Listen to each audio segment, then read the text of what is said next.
of Jogoraya on the battlefield and rise of Venkatraya Devo to the throne. Another learned scholar from that court or Raghunatha's court was Madhuravani. She was also in 17th century. She distinguished scholar and poet in Raghunatha's royal court.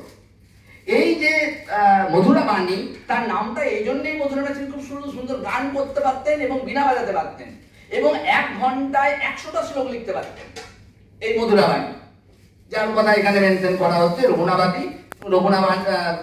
মধুরাবাণী। এই রঘুনাথ তিনি তামিল ভাষায় রামায়ণ লিখেছিলেন এবং তিনি স্বপ্না দেশপাল রামচন্দ্রের কাছ থেকে এই তামিল ভাষায় রামায়ণটাকে সংস্কৃতে কনভার্ট করতে হবে।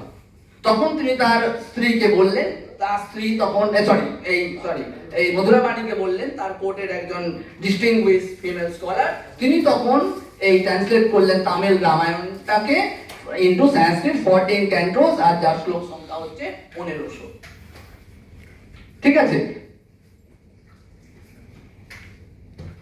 হ্যাঁ, এইখানে একটা বলার বিষয় এখানে সকলের জানাও উচিত, সেটা হচ্ছে এই যে মধুরাবাণী তিনি যখন এই কাব্যটা লিখছেন, লেখার প্রথমেই she praised the god and paid respect to two great poets. One is ময়ূরা and second is মঙ্খক। এই ময়ূরের কথা আমরা কাব্য প্রকাশে পাচ্ছি।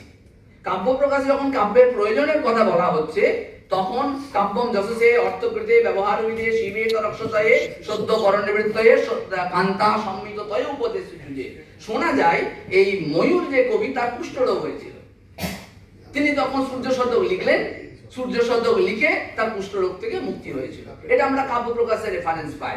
আর এই যে মঙ্খক, এই মঙ্খক যে একজন কাশ্মীর কবি।